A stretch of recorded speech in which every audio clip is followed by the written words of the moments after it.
picture of them. Hello, everyone. show each other. Please do come closer if you can, so that you can take part in the discussion. It would be really good if you did. Yes, you. Come on. All right. I'm Veronica Pedrosa. I'm on the board of the FCCT, and we're talking today about the nexus between aid workers. I guess you could call it the symbiosis between aid workers and journalists, as Joe Lowry's, one of our participants, thesis, MA thesis, is entitled. I got thinking about this because of all the conversations that I was having with people about what was happening in Nepal, and how correspondents in the field, I really identified with what they were saying about how difficult it is to sell stories to your editors. They have an idea about disasters. We have an idea about disasters. And then the people that we turn to help us kind of make our idea come out, the aid workers, have their own very serious concerns at the moment. I don't know if you guys are aware about this effort to reshape aid. So it's both industries are at points of turmoil, I would say. And then you get a huge disaster like Nepal happening. How does it work? How does it work? How do we work together, or not, to get the stories covered properly, and with what end? And to what end, I should say, are the questions that were going through my mind and in the discussions that I was having with friends. Raul Gallego Abelian was supposed to be here. Unfortunately, he's stuck in an edit. So he'll pop in a bit later and probably speak from the floor, I hope. Before we start, just a couple of points. We're going to have a panel on the first I should say on the 18th of May, The Look of Silence, the latest opus by Joshua Oppenheimer. And then on the 19th, we have Palestine Solidarity Campaign. But then on the 20th, we have Thailand's Economy Not Booming, Not Busting, a program with a panel discussion. And we're putting the panel together at the moment. That should be very interesting, I think. All right, sorry. We'll start by talking to the journalists first, and then the aid workers, if that's all right. Yeah. Nepal. Okay. Nirma just came back. What was it like? Okay, I'll try and sort of set the scene, because I think we're really here to listen to Lilian and Joe, who will, which is what we normally do. It's sort of unusual for me to be sitting here. I think the last time I sat here was 2007, after the so-called saffron uprising in Burma. But since then, no. So it's rather unusual. Anyway, this map is useful. How many of you have actually been to Nepal? Majority? Oh, wow, fantastic. Thank you. Great. Well, you will know that I get very irritated when people say, oh, Nepal is a small country. It's not. When you've been there, the scale and depth of it is amazing. And of course, in Nepal, they have 6 directions: north, south, east, west, up and down. And the first thing, of course, I've trekked in Nepal, and I've trekked also in North India, and one of the big differences in Nepal is that there's not such a great road network in the mountains. In India, in Uttarakhand state, for example, Kumaon, Garhwal, you can reach up to pretty much every district by road. In Nepal, this is not the case. Anyway, it's a matter of public record that Kathmandu has been destroyed by earthquakes every 80 to 100 years. The last one was in 1934, and it killed about over 10,000. But half of those were actually in Bihar. And that was a magnitude 8 earthquake. The first thing I realized when I landed in Kathmandu the Sunday following this last quake, April 26th, it sounds odd to say this, but I was pleasantly surprised that not more of the city had come down, because we've all been talking about this coming quake for years, and we've all expected it. We know the Himalayas is a highly seismic zone. And again, it sounds odd to say I was pleasantly surprised, because the misery and the horror and the death, the destruction was terrible in certain pockets in the city. And of course, if you've experienced earthquakes, there's a sort of certain randomness and arbitrariness to an earthquake. You can have a building completely collapsed and 100 meters away, the other buildings are just fine. There are multiple factors, the substrate and the nature of the tremor, the length of the tremor. Nepal was very lucky, really lucky. It could have been much worse. The worst predictions for an earthquake, magnitude 8 plus earthquake in the Kathmandu Valley was 100,000 dead. And we're heading for about, I would say, probably around 10,000, it seems. But one of the things that, as a journalist, covering disasters, I don't know if Steve agrees with me, is a very peculiar thing about disasters is when, if you go back, for example, to the tsunami in 2004, the first I heard of it was, there's a little bit of water which has come in. It's a strange, unusual wave in Phuket, and some shops have been flooded. And so then I started monitoring the news, and the word tsunami popped up. These were the days before Twitter and before the social media was so active. The word tsunami popped up, and obviously, if a tsunami has come, if you know Phuket, of course, if a tsunami has come ashore that far, and it's been such a powerful earthquake, you know that there are going to be tens of thousands dead, hundreds of thousands maybe. And yet the media goes, 100 people reported dead, and then every day the headline is death toll raised to so-and-so, so-and-so, so-and-so, rather than straight away saying, look, this is a huge disaster and there are going to be hundreds of thousands dead, okay? So this was one of the things in Nepal, of course, and in my case, I concentrated. Landing in Kathmandu, you have to get oriented first. And we were I was fortunate in that short window on Sunday to come in. Only 2 flights got in from Bangkok. And we were lucky because as we landed, there was a major aftershock and the airport was closed for a while. And then everything got backed up. Again, infrastructure, let's face it, Nepal is an LDC. It came out of a 10-year civil war. It has had something like 6 governments in the last 7 years.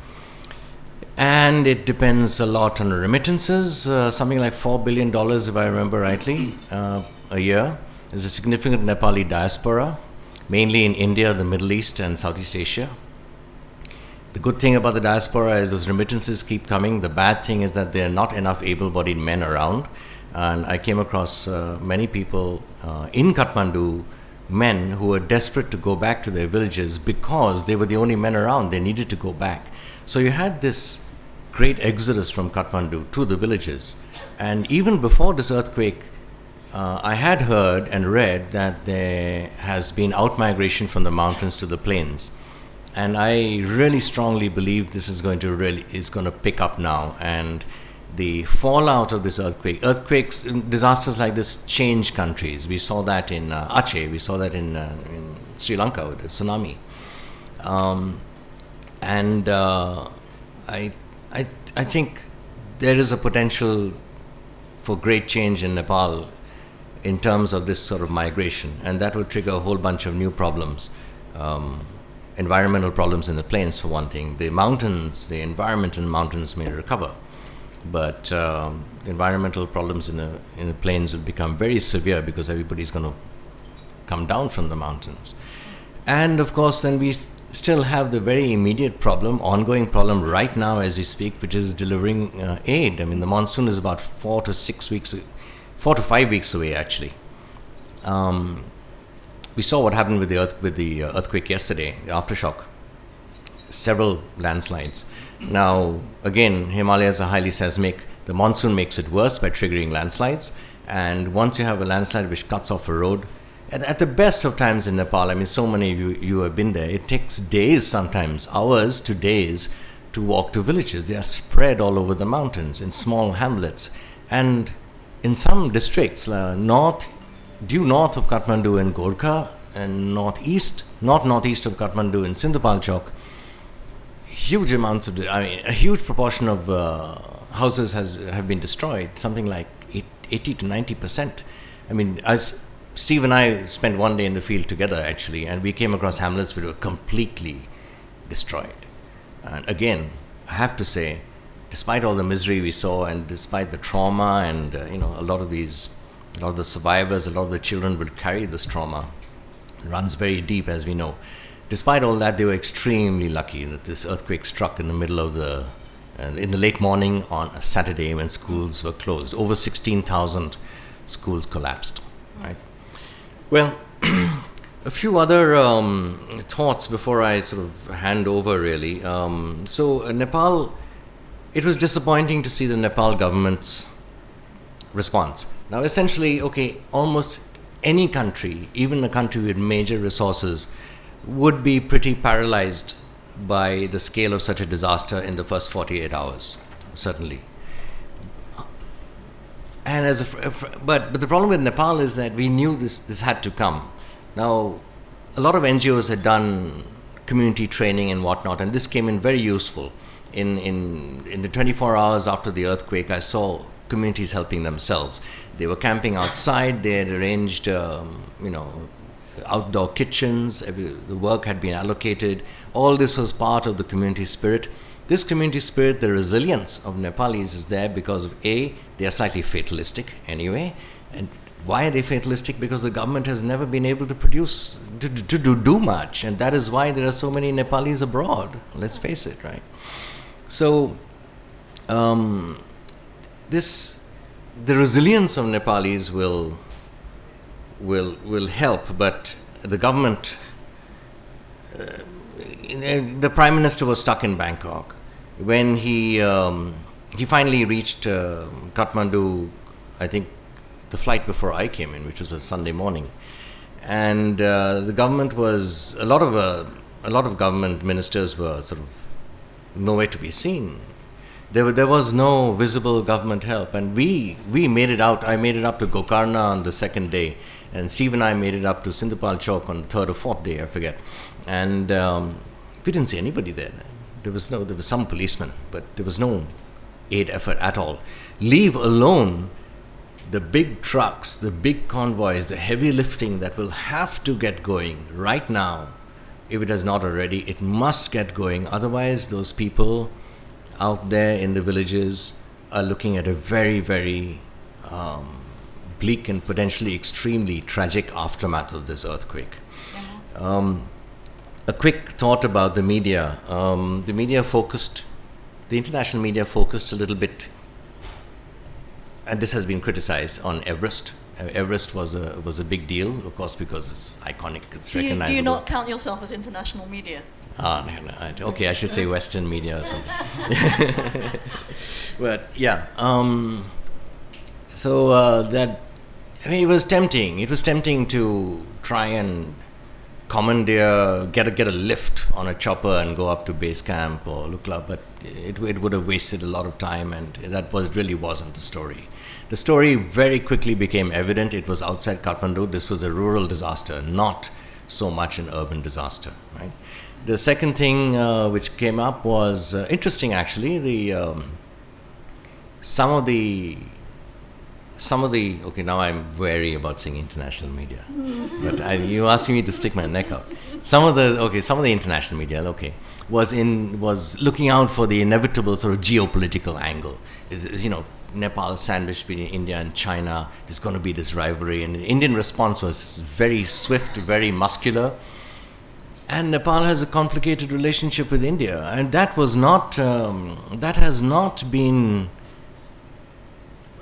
explored well enough by the media because there was simply so much to do. I mean, for Nepal, India is like sort of, it's like a sibling thing. India is like the wealthy big brother who comes and gives you a bear hug and says, I'm going to help you.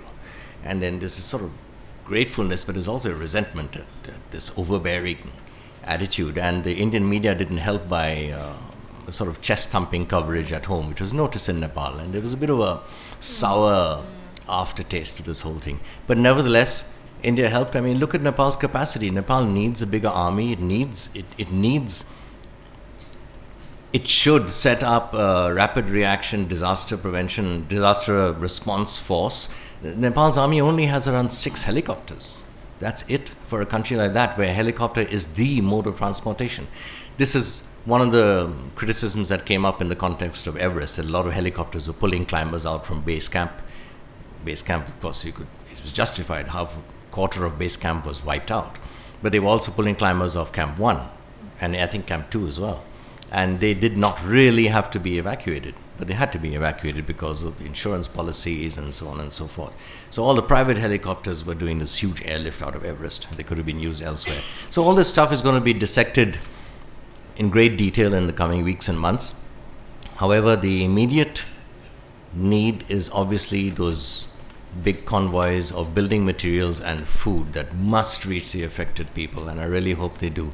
And after this immediate crisis is hopefully over, post-monsoon, I think the best way to help Nepal is really to go there, to go trekking in the mountains, bring your business. I'm definitely going to go there. Bring your business to those people who run tea stalls and whatnot and are struggling to recover. So I leave it to Steve to give you some more color. And thanks. Thank you very much. Thanks. Thank you. He talked a bit long. Okay, I'll be a little bit shorter then. I'm Steve Herman from the Voice of America. And yeah, I'll focus more on a bit of the color because Nirmal did an excellent summation of the play-by-play, so to speak. One comment I'll add on that, where Nirmal was making reference to the fact that Nepal only has 6 helicopters. Some things were eeringly similar to the situation we found in the Philippines post-Haiyan, where again you had a government which over a period of decades really had seemed to have squandered its resources.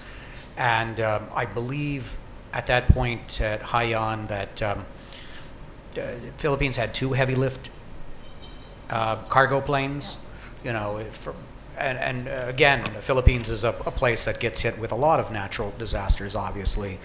And I'll show a couple of TV pieces that we did, and in the second one you'll see the frustration of the Nepalese with their own government and the warning that they're putting out there right now.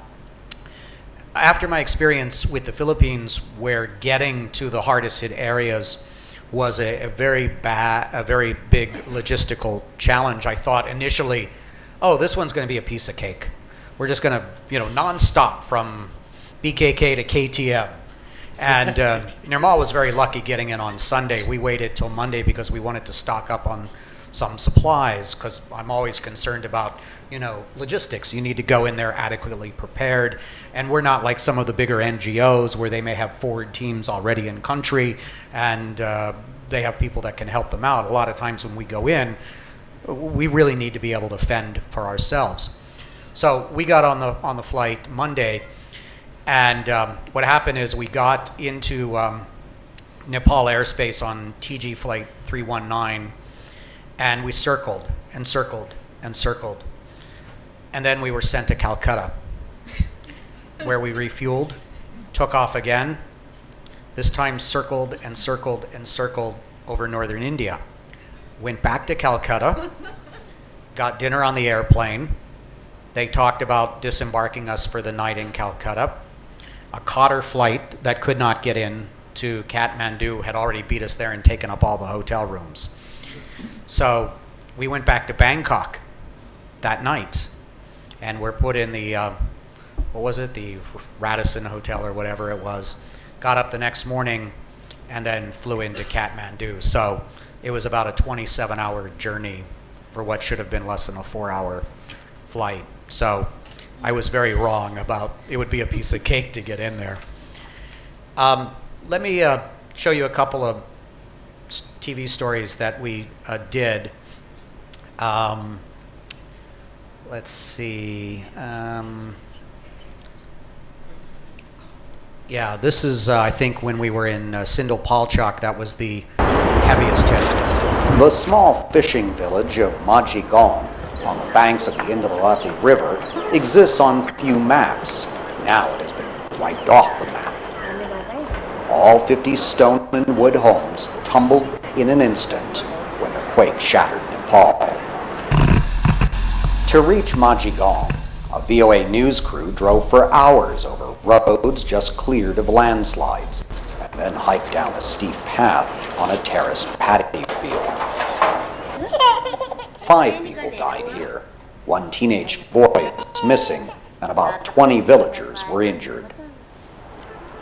Akash Maji says when those from Majigao went to the closest town where aid was being distributed, they found it all already in the hands of relatively well-off shopkeepers whose properties were not seriously damaged. We are in a helpless state. We don't have a place to stay or anything to eat. Majigao has existed for generations, but the fishermen are now debating whether they should bother to rebuild here. If we construct the same kind of structure, similar incidents are going to occur. We don't have the money to build stronger houses, and who is going to take care of us?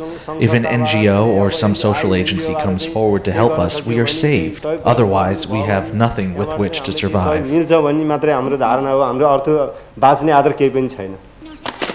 In nearby Ratumati, in the Himalayan foothills, 12 people died.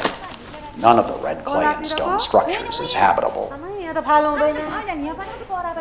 There are not just human casualties, but also livestock that have been lost. Trapped beneath these structures are goats, chickens, and cows. A buffalo that survived has already been taken away.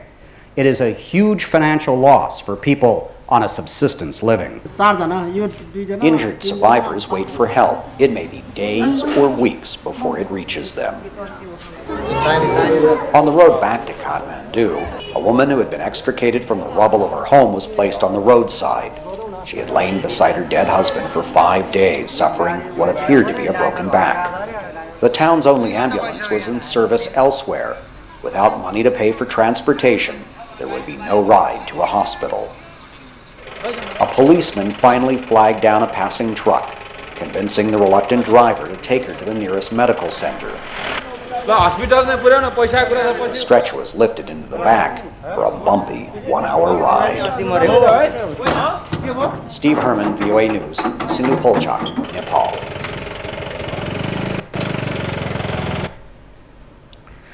So, as Nirmal mentioned, because of the lack of presence of the government, it's really been the Nepalese people that have had to take matters into their hands. And I thought that that was very important to show. One criticism that I've heard of international media is, and this is a criticism I think that some Nepalese have made, is the parachute experts are the ones that get interviewed. Whoever is the most convenient English-speaking person that they can find that has a Skype connection and becomes the instant authority on what's going on. So I thought it was very important to find out what Nepalese people were doing and what they were thinking. And due to the great effort and contacts of our producer, Rosila, who is here, we really were able to access some things that I think that it may have been hard for some others with limited resources to get to. So can I ask you, Steve? Yeah. Did you speak to many international aid workers? What would you speak to aid workers for? Why would we speak to them? Yeah. I think it's important to be able to get a gauge from them of what sort of resources they're bringing in, what assessments that they have, and it depends, especially at the beginning when you may not be able to access more remote areas. But I think in this case, we were getting in before the military, before the aid workers, so it was a bit of a reverse. We actually found ourselves in the position of giving information to some of the NGOs about what was happening. Just a funny relationship. Yeah. Okay, so let me just show, this other story is only about 2.5 minutes long.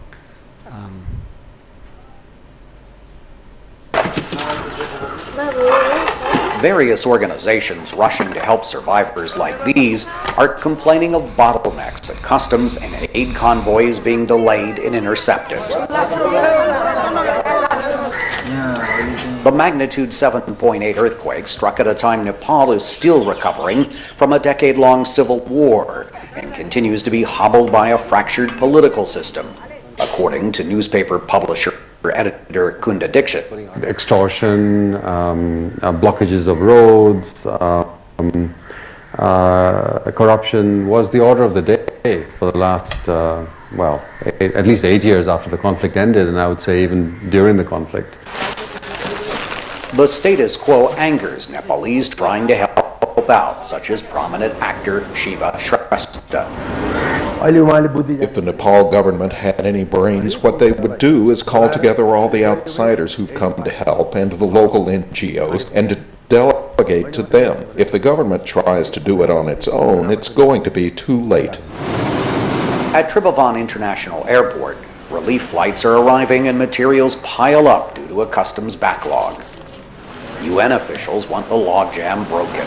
You know what government has done now, yeah? Nepal's civil society needs to take matters into its own hands, according to the founder of the Maiti Nepal NGO, Anuradha Koirala. We don't trust that if we hand over to the government, it will reach it will reach to the people who are suffering. Malvika Suba, lead volunteer for Nepal's share, says the country's government faces a huge test. When they are levying rules and regulations to us, NGOs, and to all the organizations to be transparent about things, they themselves need to be transparent and accountable. So they better do that. The international community has pledged in emergency aid more than $60 million. The United Nations says an additional $350 million is needed, with several million people in need of emergency food aid. In all, the total bill for Nepal's reconstruction is expected to total $5 billion. There's going to be graft. This was an extremely corrupt country. And corruption was really becoming an epidemic here, even before this crisis. Nepalese must now put their faith in civil society and the media to ensure much-needed accountability as those dollars begin to permeate Nepal's soil, which has already literally undergone a tectonic shift. Steve Herman, VOA News, Kathmandu.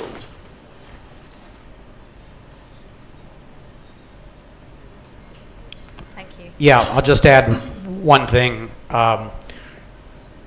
Obviously, this overwhelmed the government. As Nirmal said, it would overwhelm practically any government.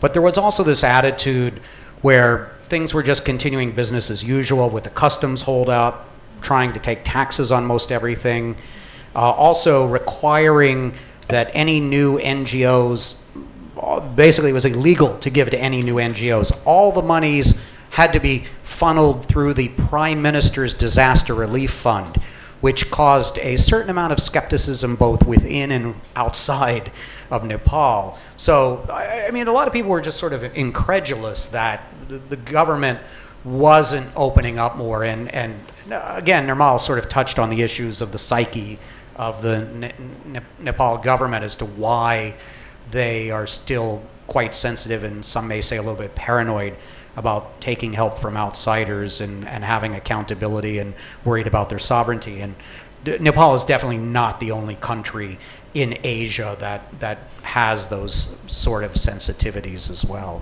So. Thank you very much. We're very lucky to have two kind of veteran journalists who are very sensitive and well-traveled in this region. It's not. I mean, it seemed like there were hundreds of outsiders who turned up in Kathmandu and who really didn't know what was going on.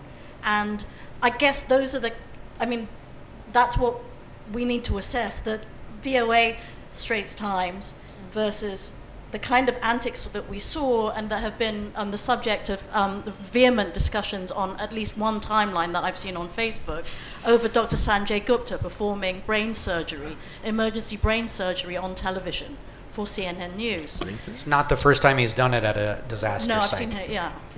So we'll discuss that a bit more later. But I mean, I'm sure Joe Lowry of the Regional Communications Advisor for the International Organization of Migration, and also 20 years previously at the International Federation of the Red Cross. I mean, these guys are not the these are not problems for aid workers, I feel. I feel that, when you guys are trying to get your messages, humanitarian messages across, that it's the Sanjay Guptas. You're dealing with really very different kinds of journalists, especially now that technology's changed so much over the last 5 years. Yeah, okay.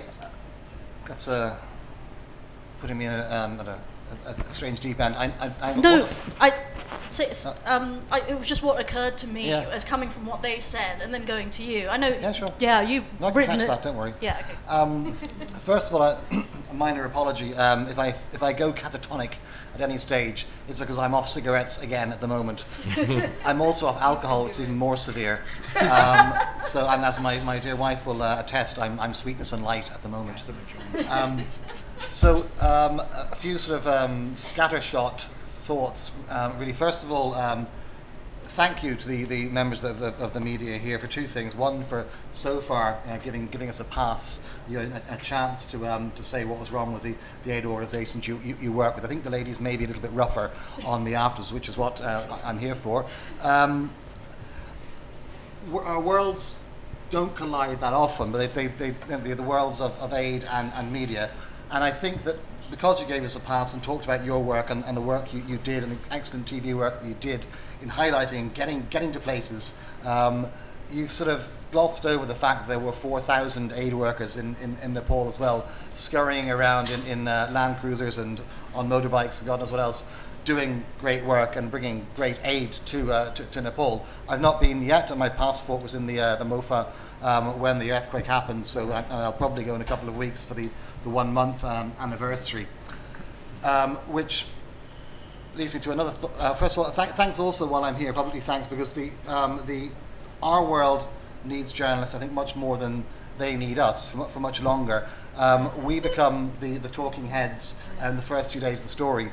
The narrative in disasters, I've reflected with colleagues as well, starts off, we get an easy pass the first few days when there's a disaster. I can go up to any journalist and say, hello, I'm an aid worker, would you like to interview me? And they will say, oh, fantastic, great, thanks for an aid worker, wonderful. Sit over here and, And day five. Yeah, exactly. But I know, by day 5, the question, where's the aid? Why haven't you got, people are starving, why haven't you got aid up these mountain villages that we got up to easily on motorbikes yesterday? Because we haven't got helicopters, we haven't got convoys of trucks yet. The roads are blocked, and so on and so forth. But thank you very much for getting us the information from the village and telling us people were starving there, saving us going and doing yet another assessment and telling these villagers, so what is it you need? And risking getting lynched by having yet another assessment team, the 10th assessment team, going in and saying, what is it you people need? So thank you for your risking your lives for us in front of a bunch of angry villagers.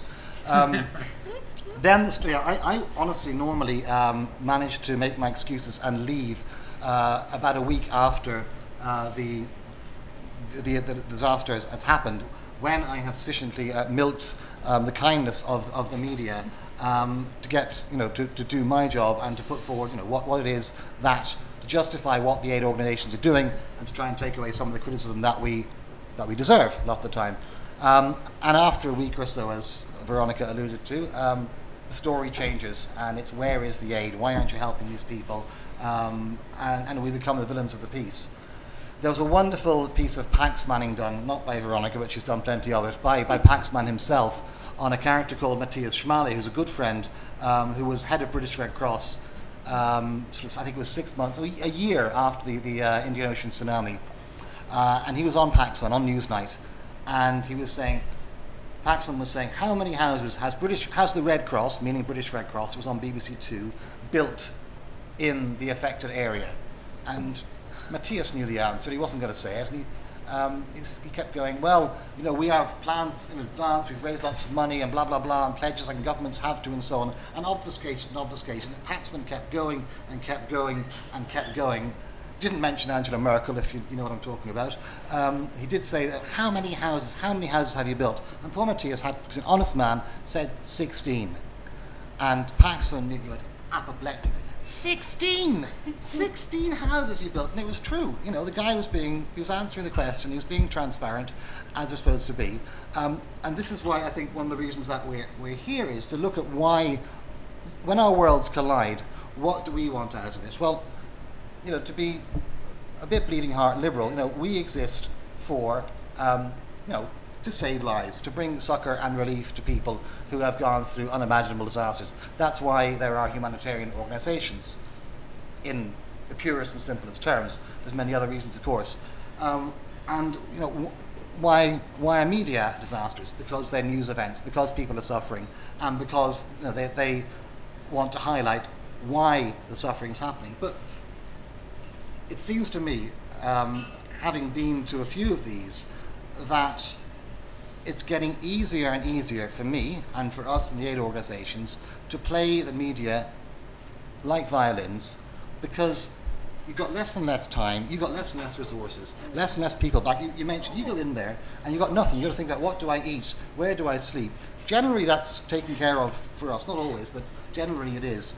So the quality of journalism, it doesn't matter how good you are as journalists, the quality of journalism that you can do is worse. And you need the talking heads, the aid organizations, they're much more sophisticated and very well resourced aid organizations with former journalists who perhaps weren't good enough to survive in journalism and cross the bridge to the aid world. One of the better paychecks.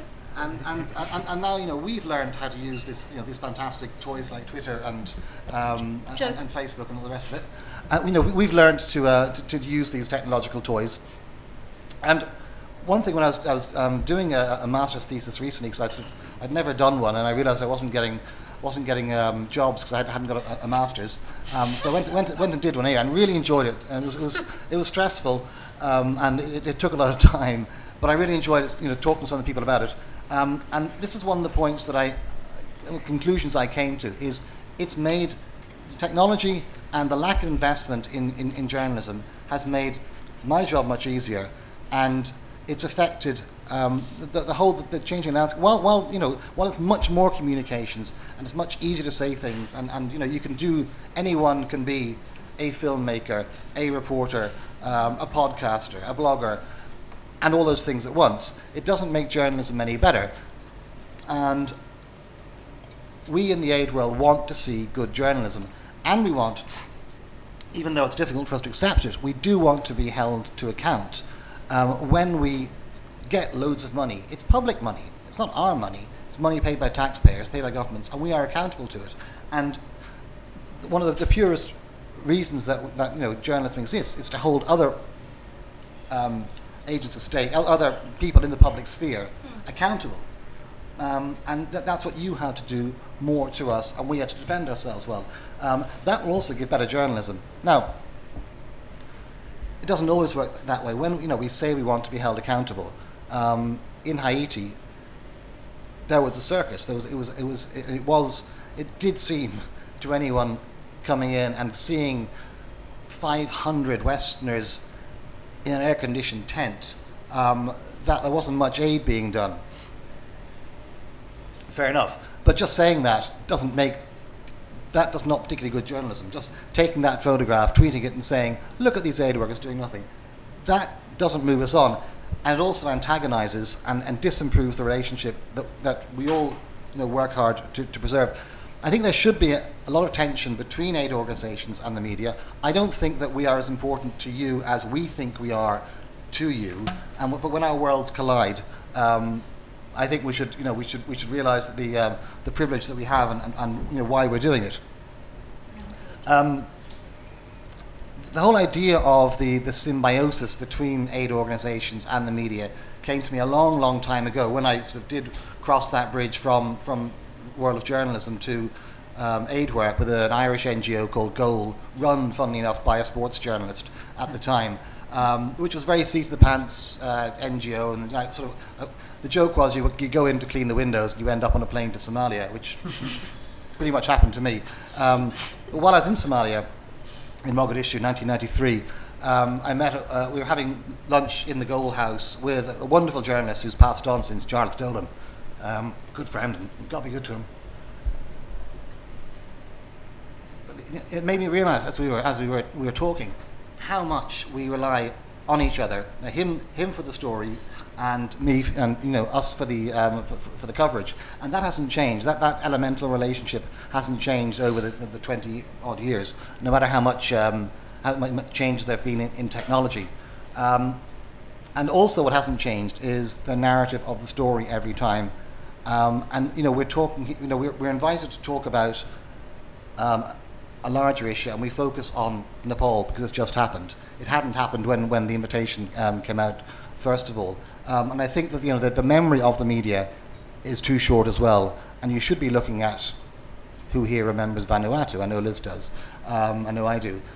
Who's talking about what's happening in Vanuatu now? And you will go back and you'll do the 1 month, the 3 month, the 6 months, and the 1 year. But generally, are you getting good local journalists in the Vanuatus of this world to do stories from there? Are you encouraging local talent in media that we can partner with? There we are. Random thoughts. At the moment, it's a very interesting time to be in IOM because we have this Bay of Bengal crisis at the moment, which colleagues here are also following, where we have boats leaving the Bay of Bengal, going missing, with migrants on board, and it's going to open up a big story about what is it this region, ASEAN, the new roaring ASEAN, can do about the migrant crisis, which is going to grow and grow and grow. And I'm looking forward to hearing a bit more about what people think about that, and how we're going to work together with the press to force a bit of change from the governments here to think about how they're going to deal with thousands of people leaving somewhere and arriving somewhere else and demanding refugee status, or at least demanding care. Anyway, voila. Thank you. Thank you very much, Joe. Excellent summation. I'm guilty of Pax manning him in the past.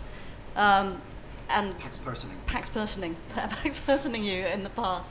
So, but I think you're absolutely right. I think it is kind of healthier for the quality of journalism if there is a more kind of challenging relationship, tougher relationship in general terms, abstract terms, between the media and the aid workers.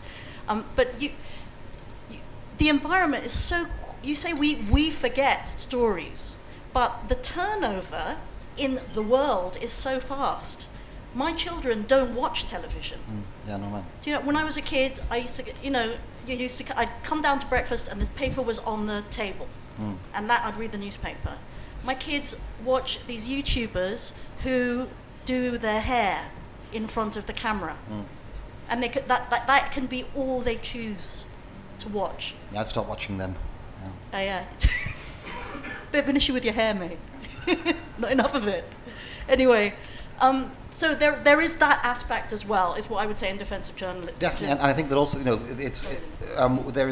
there's worse quality journalism, not even journalism, but so social media, anyone, part-time journalists coming in, working, finding themselves in disaster situations, and we have to spend time on, is it worth developing a relationship with this person? Yeah. How much time do I spend? But certainly working with quality journalists is what we want to do more. But there are fewer of them, and you're having to work with YouTubers. Yeah, exactly, and I don't have to worry about them because they can cause immense damage to an organization's reputation very quickly.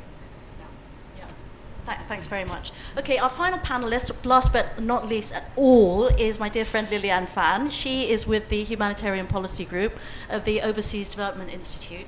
And she leads the kind of growing engagement, I guess, of the ODI in Asia. You might want to explain a bit about what you do, and I'm really waiting. I'm very, very keen to hear what you've got to say about Dr. Sanjay Gupta and his antics, because I think you've not only have you been watching him in Nepal, but were you in Haiti when all that was going on as well? Thank you. Thank you, Veronica. Thanks for the invitation to join this really interesting panel. I think I might perhaps be somebody who doesn't fit necessarily into either category. I'm not really an aid worker. I'm a humanitarian. I come from a humanitarian policy think tank. It's probably the only actual humanitarian policy think tank that really does work to support the aid community, the humanitarian community, but we're not an aid delivery organization ourselves. I have worked in the field in several large-scale operations for about 10 years before joining ODI, and I was in Haiti after the earthquake for about a year, also in Myanmar after Cyclone Nargis, with ASEAN in fact, and in Aceh after the tsunami for about 4 years. So, large-scale disaster. I have not yet been to Nepal. I do expect to be going in the coming weeks or months. But so I'm not going to be speaking based on any experience of Nepal, but I will be making some comments, I think, more around this whole issue about, well, representation actually, both within the media community and the aid community, and I think some commonalities of tensions that emerge, I think, in both our sectors. So what I thought that I'd touch on a little bit was how, to me, the question is not actually one about, the way the media works versus the way the humanitarian community works, and what the priorities of both might be. I think it's actually much more about the ethics around representation in large-scale disasters or crisis in general, and the way any organization, any outsider, if you like, comes in, whatever your intervention might be, and how you engage with a society which is going through an incredible amount of change. Some things obviously very visible, but clearly a lot of things that we also don't necessarily understand. I think a lot of this has to do with the way we frame what's happening, the way we interact, the way we understand and interpret what we think is happening, and also the way that we have our own frames of reference. For example, in the aid community, we often, unfortunately, get stuck with a lot of quite restrictive ways of thinking about things, right? So we maybe some of you have followed some of the humanitarian debates or the development debates. There's this buzzword, that it gets thrown around a lot these days called resilience. Nobody knows what on earth it means, but we keep talking about it. So we tend to love these things in the aid community, talking about things which don't necessarily reflect a particular social reality, and sometimes those concepts that we have predetermine the way we go in and interpret a situation.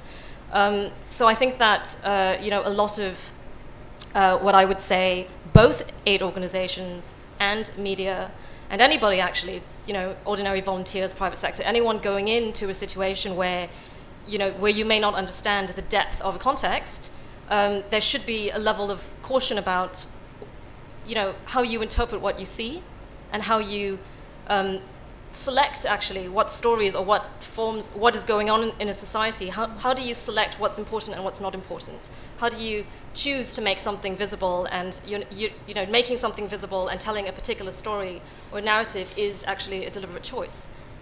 If you, for example, choose to focus on the rescue of the trekkers in Everest, which is, of course, an important story, but are you making then a choice about stories that you are potentially leaving out? And it's the same as well with the aid community. Very often, we have to make difficult choices as well, and also in terms of the way we represent what's happening to the outside world. For example, if aid organizations, you go in, you have to decide how it is you frame the way you're explaining to the rest of the world what the situation is. Obviously, there's a level of objectivity. You count the number of casualties, you count the number of destroyed houses, there are assessments that you do.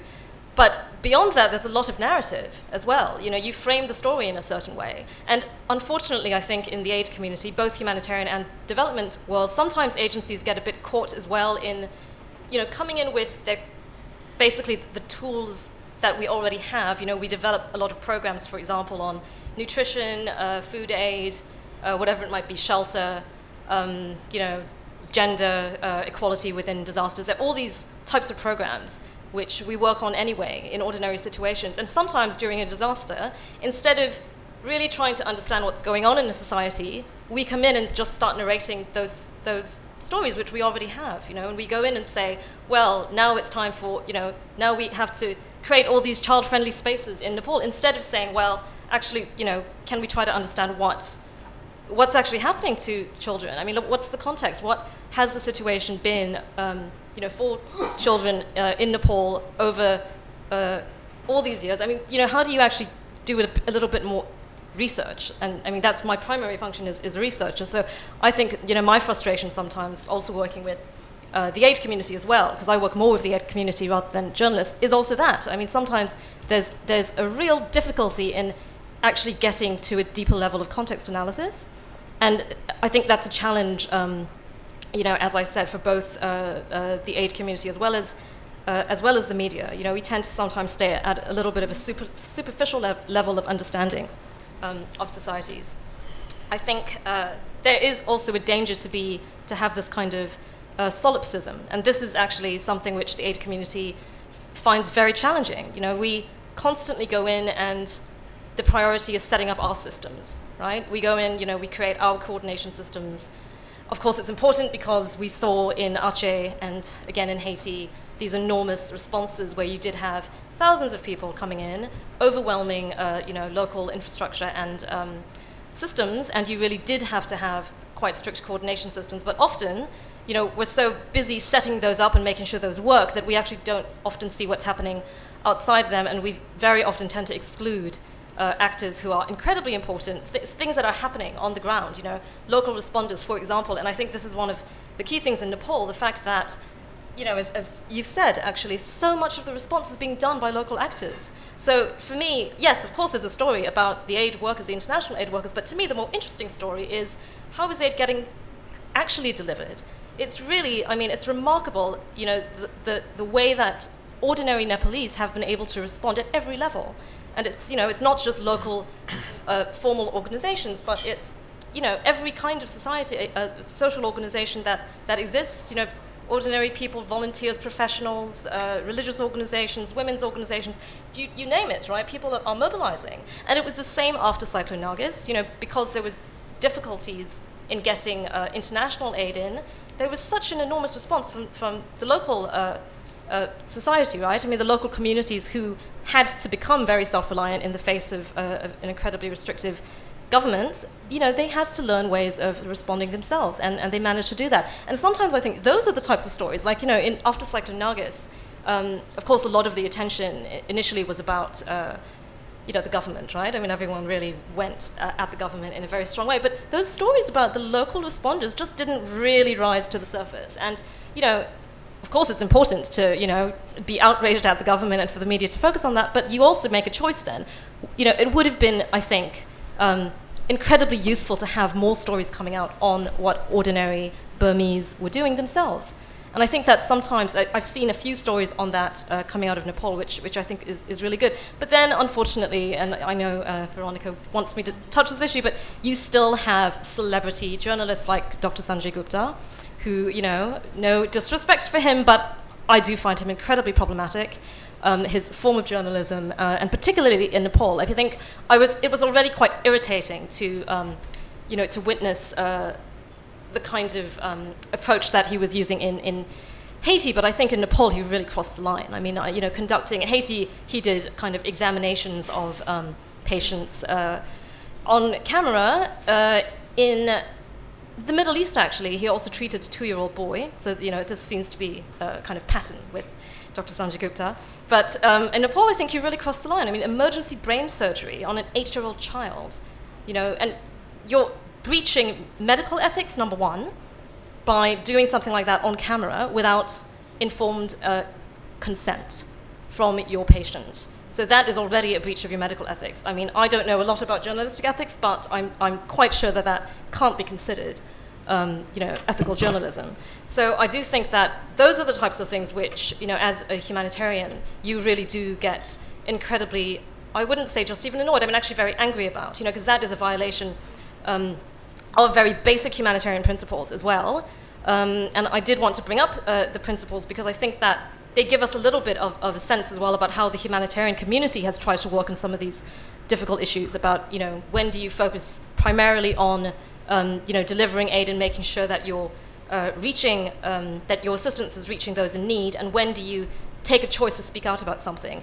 And there I would point to the very interesting history that some of you are clearly familiar with, about the evolution of the humanitarian principles, and also this whole the different approaches within humanitarianism that have developed. You have the ICRC approach, which is very much, the Dunantist approach, which really came out of, the whole experience of all the way back from the Battle of Solferino, and, the core principles which emerged from there: humanity, impartiality, neutrality, and independence. But in that context, it was really about coming up with a set of principles that would allow for negotiation in a state of war, right? So you're negotiating with warring parties, and this is how international humanitarian law developed, to be able to negotiate access for civilians. And that's why these principles are important, because they protect civilians and they protect the people who are delivering aid. They keep you neutral.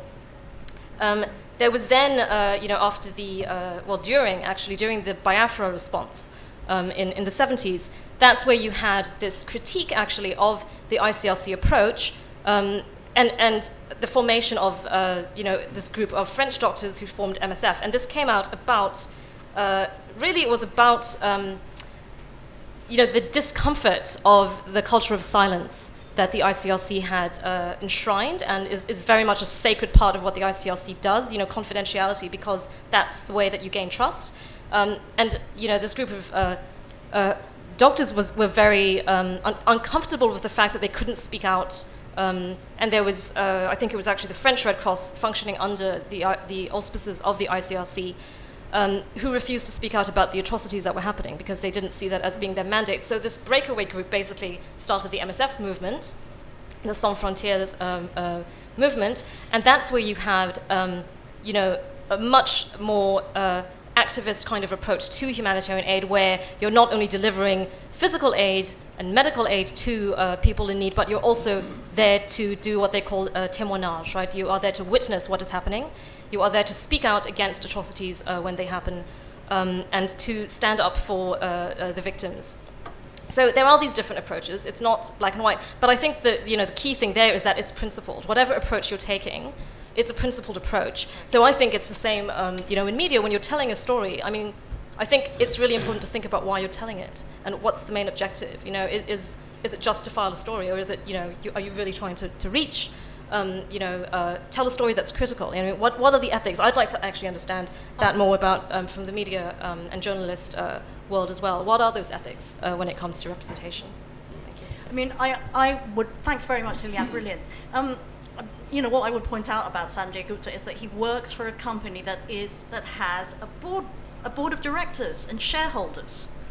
Yeah, he's in a milieu. He needs audio, he needs eyeballs, he needs ratings. That's what it's all about. His friends will tell you what a nice guy he is. I'm sure he's a lovely guy. And what a fantastic doctor he is, and how he really, his first principle is to save lives.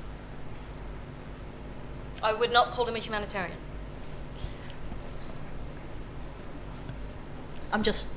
You said you wanted to understand that, and today I did a live hit a bit earlier in Phuket, and they, in the introduction to me, they did like 3 American stories. This is for Al Jazeera America. A wrap of things, something about Verizon was in there. And then they said, now, going off the radar to Southeast Asia. And I absolutely didn't, had to seriously restrain myself from saying, hello! I did send an email afterwards, but that's what you're dealing with. I mean, VOA and Straits Times are kind of easy, they get it. But that's what Dr. Sanjay Gupta is. They're looking for these very sensationalist things that happen. You talked about the boat, random thoughts, and then should we, if you want to discuss some more thoughts that you might have after the discussion, and then we'll have some questions. I just wanted to say that, have anyone read the book by Colin Cottrell called Grandad, There's a Head on the Beach? Has anyone read that? Oh, it's very funny. It's about a young woman who is an investigative journalist, Thai, and she finds a head on the beach, and it turns out that this is a victim of Rohingya, of a Thai fish. Yes, a slave of Thai fishery companies, and she goes on. In the end, the climax is that she goes on a boat with Wi-Fi, with the satellite, with a BGAN, and films live as she takes it upon herself to board this boat and save some poor Burmese off this fictional fishing boat. And I was just thinking, is that what I should be pitching to my editors in the newsroom? Will they take that? Isn't that what your competitors are doing right now? Are they? I think so. People who aren't here tonight are doing that right now in Malaysia. Yeah. Yeah. I hope so.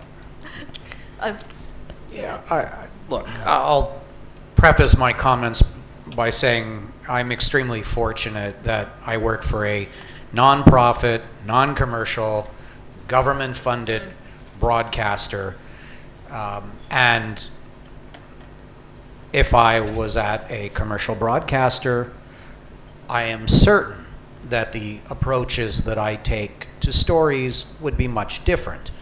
An American network is going to look for those Americans on Everest, okay? The Indian media in Nepal, which was accused of basically throwing injured people off the helos so that they could have seats to videotape the heroes of the Indian military, are focused on the India story, broadcasting to an Indian audience in a television environment that is extremely competitive. And if you want to raise the issue of ethics or, this isn't humanitarian to do this, if you're working at some of these media outlets, you're probably not going to have a job for very long. Okay? So I feel quite fortunate. And the other thing you have to recognize is whether it's Sanjay Gupta or Anderson Cooper, or other people in other countries at other networks, it is still very strongly personality driven.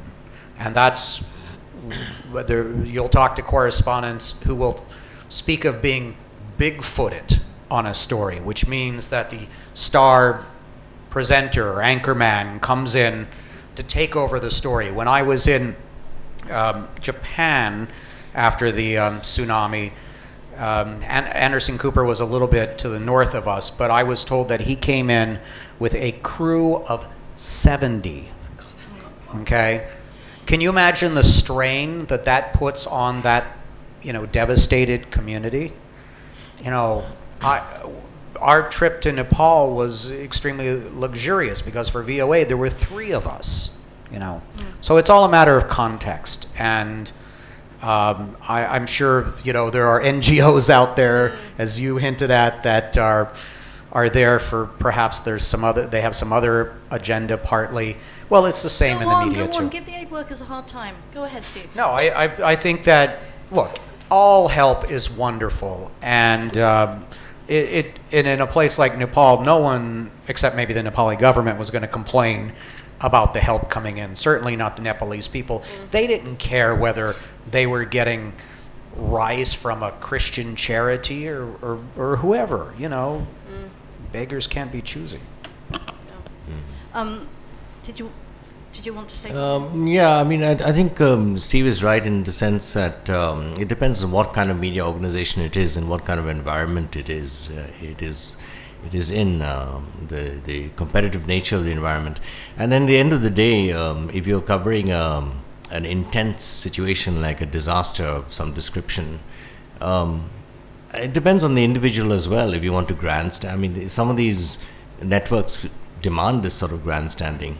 And there's always I've always felt personally there's always a dilemma when you're in a disaster situation. You can just walk away, you can go back to your condo in Bangkok, and you're always leaving all these people there, and then you want to go back, and then there's another story coming up somewhere else, and you have to go there instead, so everything just sort of goes out of the window. And I think it's very important, personally, I speak for myself, and I have the luxury of doing that because I'm not forced to do the sort of grandstanding that some of the big networks force the people to do. I think the principle should be to tread lightly, do not get in the way, and if you can help, do so, but don't talk about it, don't cover it. When I was covering the slow-moving flood disaster in Thailand in 2011, I went out near the river one day and I filmed the local people just carrying these heavy sandbags and trying desperately to stop the water from getting into their houses. So I filmed all of them and took pictures, and then I sort of just hanging around, and I felt sort of foolish. So then I actually joined the chain and helped with the sandbags. But I didn't film myself doing it. I didn't write about it saying that I had done this. I did it just because, I live in the city. Selfie. Yeah, so, I mean, nothing great I did. Anyone would have done it. But I think so. A journalist does have, if you're doing nothing, if you're hanging around people who are in distress and you're doing nothing and they need help, yeah, sure, help them within your means, but that it should not be the story. Yeah, that's it. That's just personal take. A couple of things. There is the famous story, if it's apocryphal or if I think it's true, about the journalist in Sudan who saw a child about to be eaten by a vulture and decided to do nothing about it. You know the story better than me. There's a photographer who took a picture of a child who couldn't move and the vulture waiting for her to die. And he killed himself. That's what I thought. Yeah, I wasn't sure if that was an aid in journalistic myth, but or actually happened. The guy killed himself. So, you do intervene, and what is the difference between Dr. Gupta doing a brain surgery and the photographer picking the child up and taking it away from the vulture? A rhetorical question, perhaps. The difference is the camera. I mean, my problem with Dr. Gupta is not that he performed brain surgery, it's that he did it on camera. Turn off the camera. Yeah. Why do you need to film it? That is the breach of the ethics, right? It's not the fact that you helped. I mean, he's professionally trained to help. He clearly can. There was a child died, the photographer died, the other story. Yeah. It's not a calculus, though. It's not something equals something. I want to... there was another point that I wanted to make about.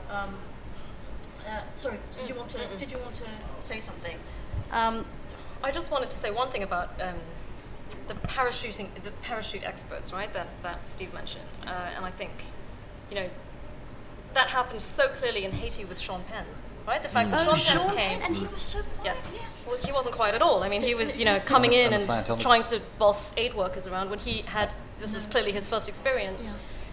In an aid response, right? And he came in, tried to define a lot of priorities, and all the journalists went to him because it's Sean Penn, and not because he actually knew more about Haiti than anybody else did. Beggars can't be choosers.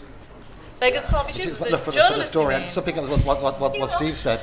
I know it's a bit of a giveaway quote, but I'm just going to pick up on it because we would say that they're not beggars and they can and should be choosers, and that ultimately.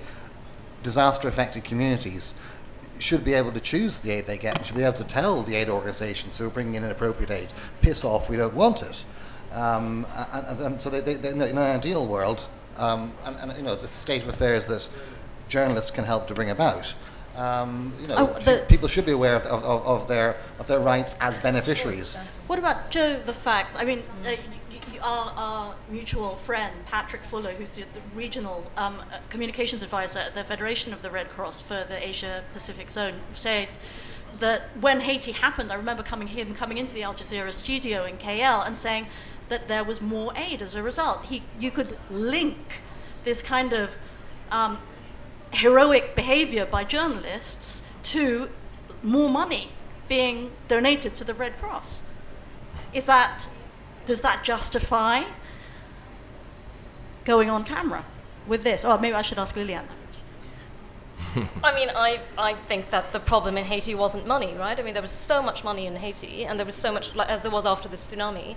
I don't think that, number one, it would have required this endless flow of celebrities, coming in and celebrity journalism. I don't think that was necessarily needed. I think that the bigger problem, this is, from my view, as somebody who worked in Haiti and got incredibly frustrated and decided to take a break from being in the field precisely because I was so disappointed with the aid response in Haiti, was that it was unethical. I mean, as the aid community ourselves had not gotten our act together. The way that we interacted with the government, yes, the government was a failure in many ways, but we failed as well, and I think that there was a lot more that was going on that resulted in a failed Haiti response than money, and money certainly wasn't the problem. And it usually never is. I mean, I think, certainly after the tsunami, right? I mean, after the Aceh tsunami, you have this, there was an incredible outpouring globally, not just from institutional bilateral donors, but really from the global public, right? And I think that you've seen, particularly in times of large-scale disasters, a lot of outpouring. You saw an enormous amount of outpouring from the public after Haiti as well, and obviously the proximity to the United States. And I do think, fine, of course there's, perhaps some cultural accessibility that certain recognizable figures may bring, and that's fine. I'm not saying there's anything wrong with Sean Penn going, and in fact he learned a lot, and I think his commitment to stay. But I do think the fact that every single interview that you had with commemoration, and it was always Sean Penn, and you think, for God's sake, as if there's nobody else who really has good analysis in Haiti except for Sean Penn, and sometimes his analysis was actually really problematic. So just what are you making those judgments on? It shouldn't just be because somebody's a celebrity that you necessarily go to them and you allow them the power of defining the narrative, because it is a power, right? You're blocking out other stories, and you're defining a reality that is not your own, and there are consequences. Shaping opinion, shaping public. Absolutely. I'd just like to share very quickly an anecdote. Last year, I went to the coast of Tamil Nadu in India to do a story on the 10-year anniversary of the tsunami, and my quest was to find this lady. Her name is. Nobody knew her name. I found out later it was Indira. There was this woman who 2 days after the tsunami, north of Pondicherry, found her sister-in-law lying dead on the beach, and she sort of, in grief, she was spread-eagled on the beach and screaming, and the Reuters photographer, Orko Dotto, was nearby and took a picture. She wasn't even aware of the picture. That picture won the World Press Photo Award. It was on the cover of Time. It was on the cover of like a dozen magazines all over the world. So I went to try and find this woman, and I managed to track her down. And I as a journalist, it was quite an experience, I have to say, because this woman who didn't even know the picture had been taken, was accidentally famous. NGOs came to her house, which was donated by an aid agency, and then she was basically forgotten. So Indira, when the first time she saw me, she said, "What have you come here for?" And she started crying. And then when I interviewed her inside the house, I discovered that she was as poor 10 years later as she had been before the tsunami. And she had these old tattered copies of this picture which had appeared in various tear sheets and magazines and whatnot. And she said, so many people have come to me, photographed me, interviewed me, given me a little money, promised me much more, and nothing has ever happened. And halfway through the interview, she started coughing, then she went out and retched. She was not able to walk properly. She was ill. She had a teenage son who was not interested in life at all, just out having a good time, like a lot of teenage sons. And it was just it was a very, very sobering story, frankly. Here's this woman, and her neighbors thought she was rolling in cash. She was dirt poor. And the only thing that had improved from her life was that she had title to a tiny concrete house. That was it. It was on her own name. Otherwise, nothing had changed. And yet this woman had been on the cover of every major magazine in the world. To me, it was just... I'm still bothered by that story. I'm still analyzing it, actually.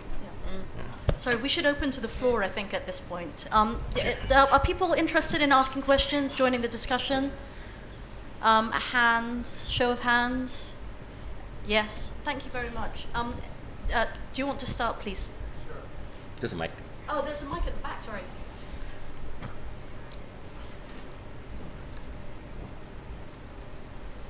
Do you want to speak? Can we? I don't, is it wireless? Is it? I think it's wireless. I think you can pass it around. Yeah. Yes, sure. Yeah, okay. I'm Richard Nyberg. I'm one of those people like Joe that used to be one of you and now is one of him. I was international journalist for half my career, and I jumped ship and I work for the U.S. Agency for International Development, which is quite active in Nepal right now, and I may be actually traveling there in the next couple of weeks. So a couple of quick questions, because I kind of split. I can see both sides of this very clearly. I'm just wondering, what is the message right now for the journalists in the room to the aid agencies in Nepal? That's my first question. And the other question about the narrative. I mean, the narrative, I think, is really important for us to think about on both sides of it.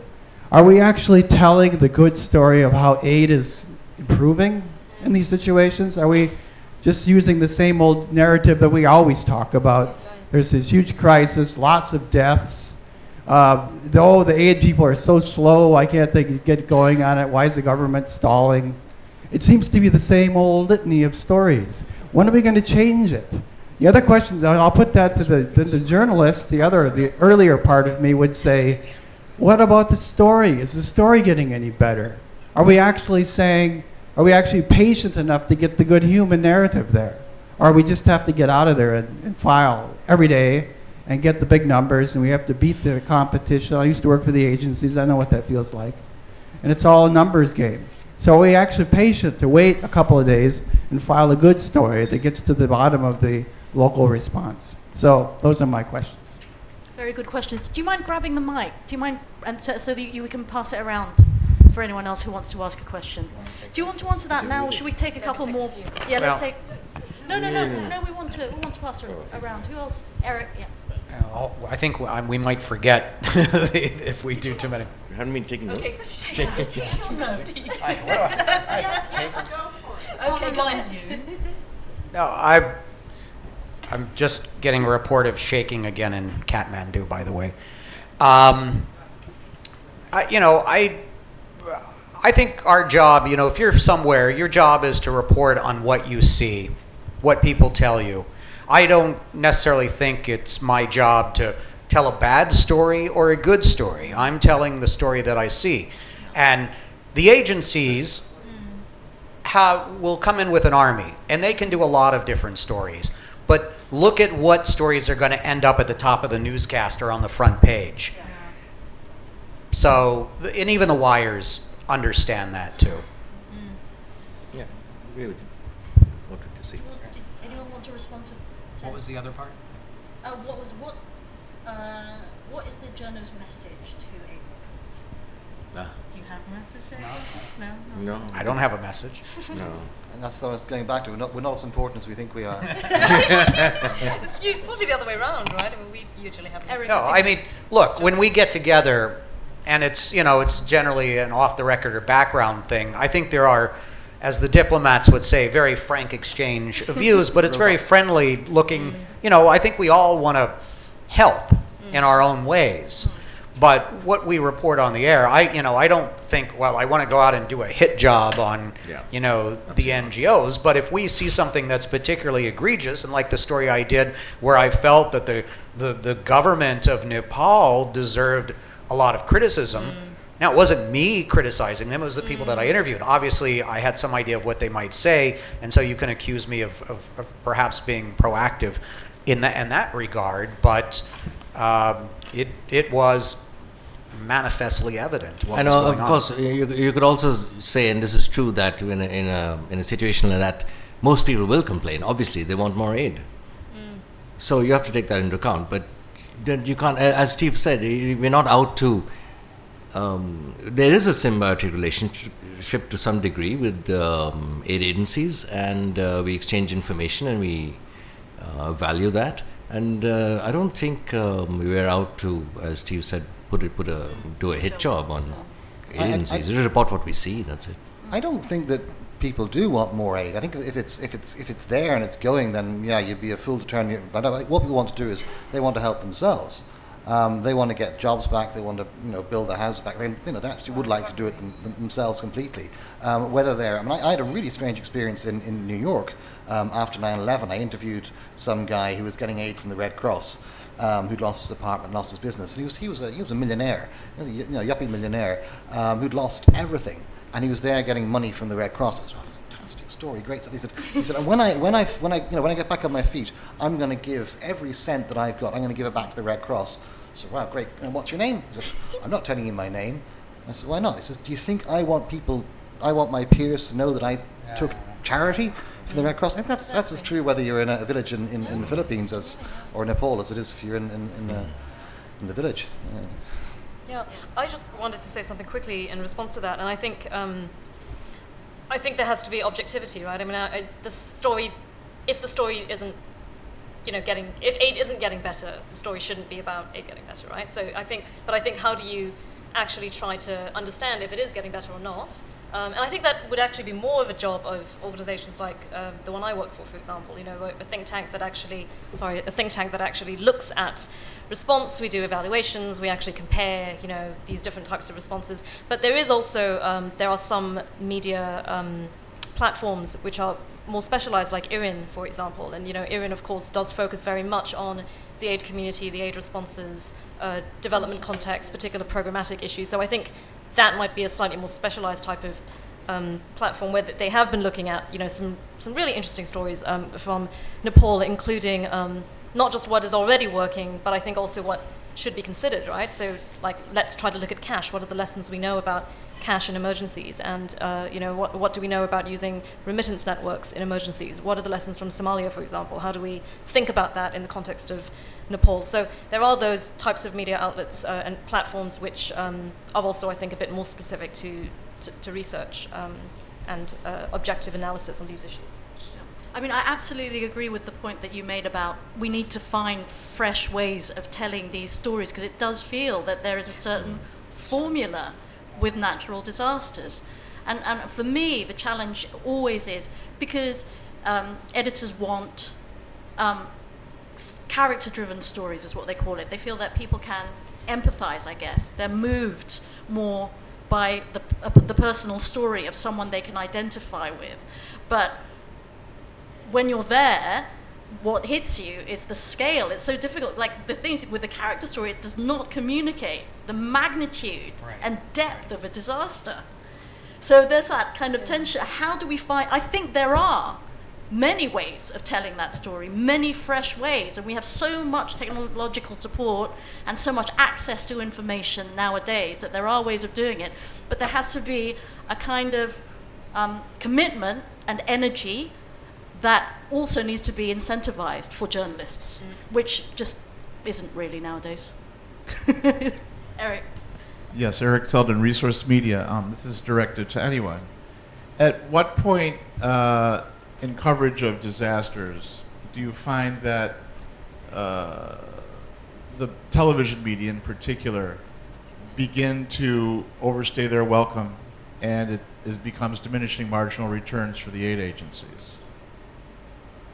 Okay. Passing the. Should we? It's what time is it? It's 10 to 9. Should we stop after? We'll take a few questions now, like 3, and then answer, and then call it a night. Thank you. And then afterwards.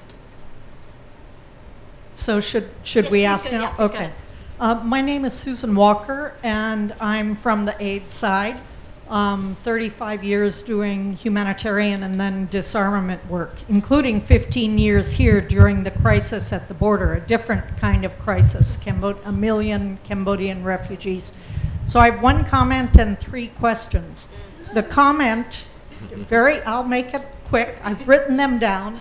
The comment is, I'm not sure I agree aid workers need, or aid NGOs need journalists more than they need us, but I think it's really a partnership. I mean, for 35 years, I've worked very closely with journalists, and I would qualify that by saying quality journalists that I can trust. If I say off the record, it's off the record. Yeah. So there are some journalists that I won't talk to.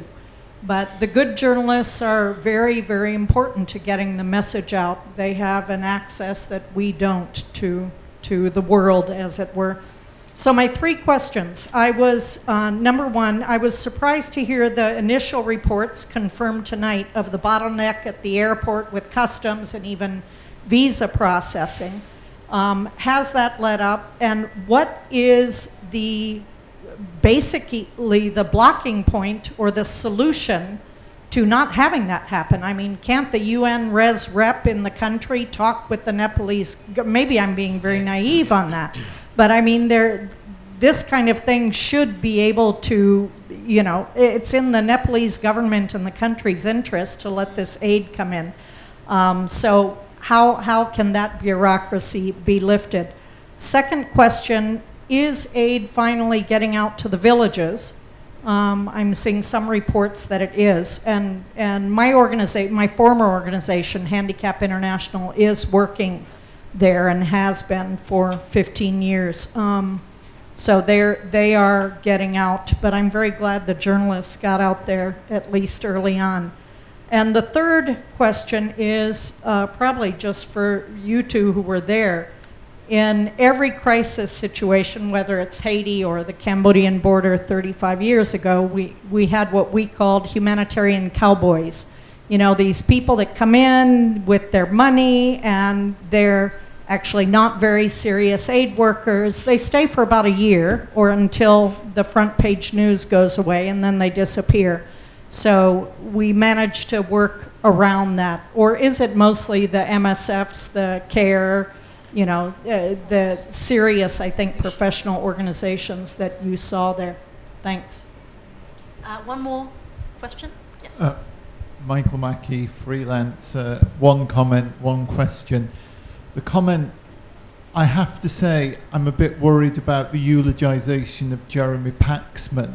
If anyone has ever done an analysis of what Jeremy Paxman actually asks, it's not about what he actually asks. It's about the force with which he says it. He's either a bully or he's essentially, in some respects, relatively ignorant for a journalist operating at that level. I don't think Joe was eulogizing. Well, you know, it was commented on repeatedly, and it rather worries me. We can let the comment drop then. My question is, we talked about quality journalists, those of us who know that off the record means off the record, except when someone signals it's actually on the record, as once happened to me. One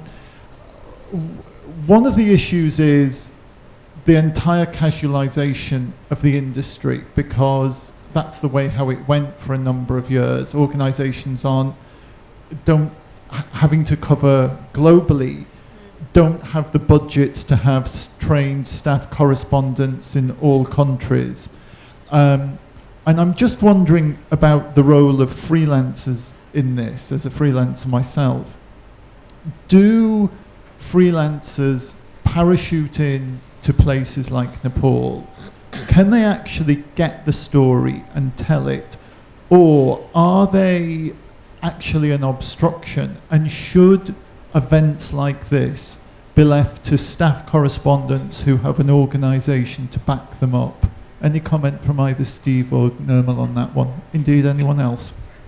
Thanks very much. Okay, I think this will be the last round and then we'll call it a night. Did you want to answer Susan, Eric, or Mike question? Let Steve can answer all the questions. No, I'm going to leave most of this up to Nirmal. Yeah.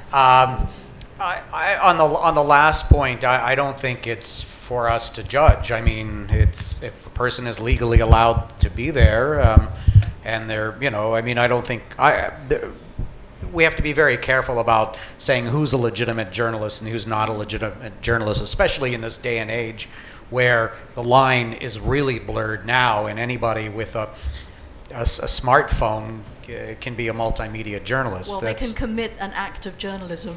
Exactly, right. But, you know, as they say, it's like prostitution. If you do it once, you're a professional. So, I'm trying to. Was there something else that was specifically directed at? It was really good. It was going really well. Keep going. Let me pass. Should covering disasters be left to staff people rather than No. freelancers? It doesn't matter. Yeah. Definitely not. Joe. Yeah. Short answer. Joe. Just freelancers. What? No. Any. The buffet. Different. Yeah. On the subject of freelancers, I think freelancers are being used more and more.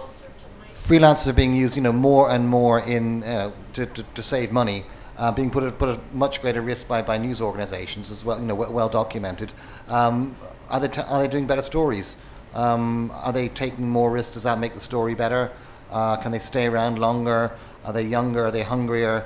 All those questions. There's not a yes or no to that, but it's something that I deal with in my job as well. And do you invest time with with the new types of journalism coming out, or do you do you go for your Reuters and your AP first of all? Generally, we know the aid organisations would cynically want to get onto Reuters and AP first of all, so you've got the world, and then give time to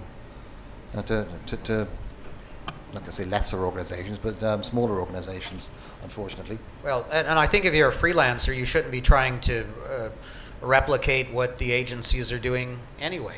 If you're going to be there, you're probably serving a very different type of audience.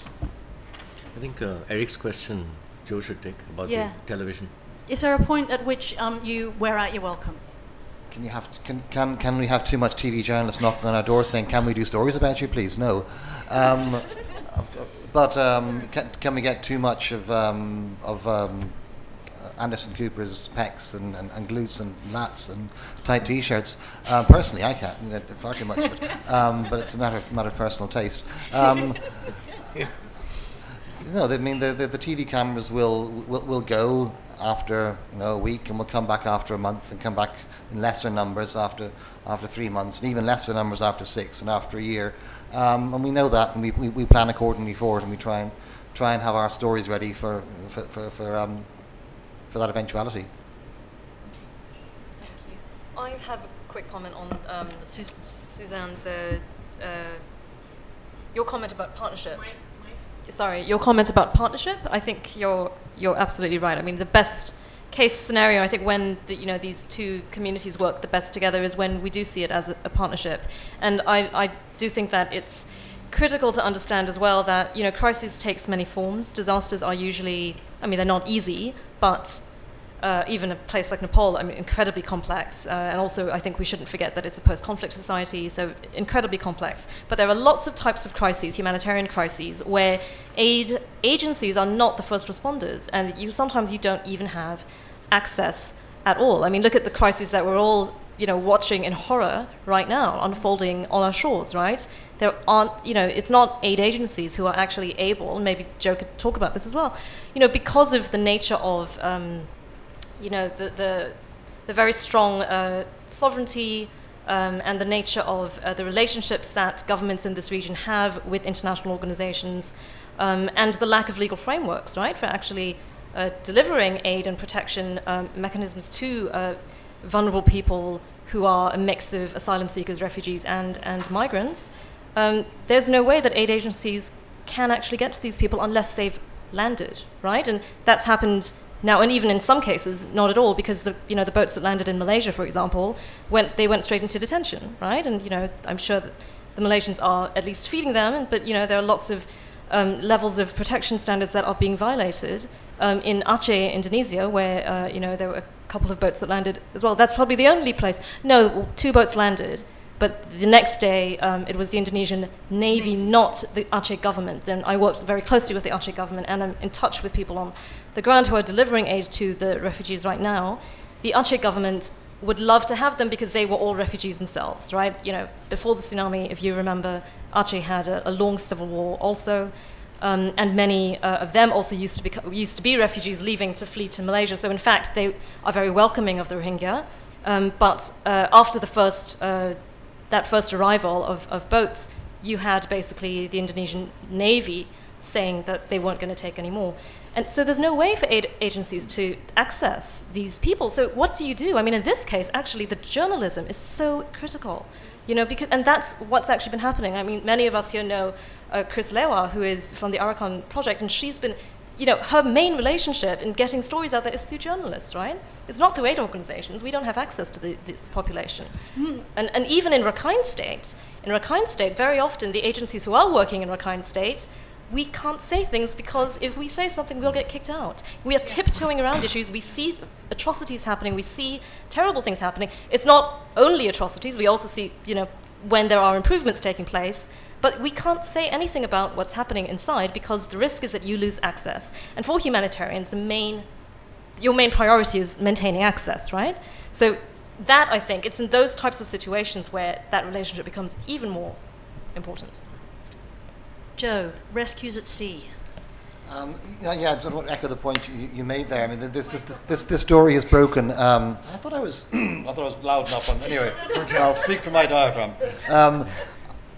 I think that the story broke for a good reason. Of course, it couldn't be ignored. I mean, there are 8,000 possibly souls drifting there, and we've known about it for quite some time that this was going to happen, and it broke because this was the right time to do that. And we knew that, of course, journalists would be receptive and would tell. Would the idea of having the story in the public sphere is that it gets government. This is very Chatham House rules here, please. Gets governments to act. And there were times we couldn't see it before the Thais took action on the camps. Yes. Before that blocked off the smuggling routes in Thailand. Before when the boats couldn't sail anymore, then we knew they were going to the traffickers were going to leave people to die. And I said to our chief's mission in Thailand, this is the time now to tell the story, because otherwise you're going to get boats full of desiccated people turning up, and journalists are going to go out there, either in helicopters or boats themselves, and they'll find this and they'll know that we've known about it. So let's tell the story. Really interesting. All right, let's call it a night.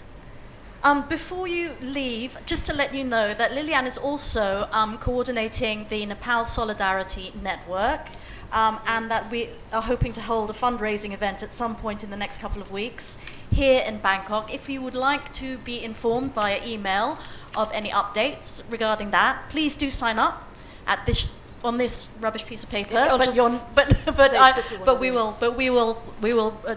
We will religiously write to you and let you know what's going on. Yeah, the Nepal Solidarity Network, quickly, sorry, it's just, it's a platform to support local organizations and local initiatives in Nepal. And it's not just about fundraising, it's actually much more about knowledge sharing to local initiatives and organizations. So it's really simple. I mean, all it is literally at this point a Facebook page with probably about 100 members right now, most of them from local organizations and diaspora organizations from Nepal. And it's, a group of people, 8 professionals, different people who are, who care about the situation, who are just trying to get good information to them, sharing lessons of other disasters, for example. Some people are doing fundraising, but it's also international. So we have, friends who've been organizing fundraisers, for example, in London, but also people who are working with Buddhist foundations, and even the migrant network in Malaysia, for example, which has the largest Nepali migrant community. So the trade union is also part of the network. So it's this kind of network where we're doing, it's mainly a sharing network and platform, but there will be also some fundraising events, and we're hoping to organize one here in Bangkok in the near future, if probably sometime, hopefully before the end of the month. Okay, so thank you very much indeed, Lilian Phan, Nirmal Ghosh, Steve Herman, and Joe Lowry.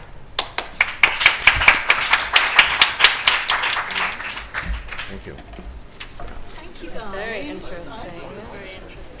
It was fascinating.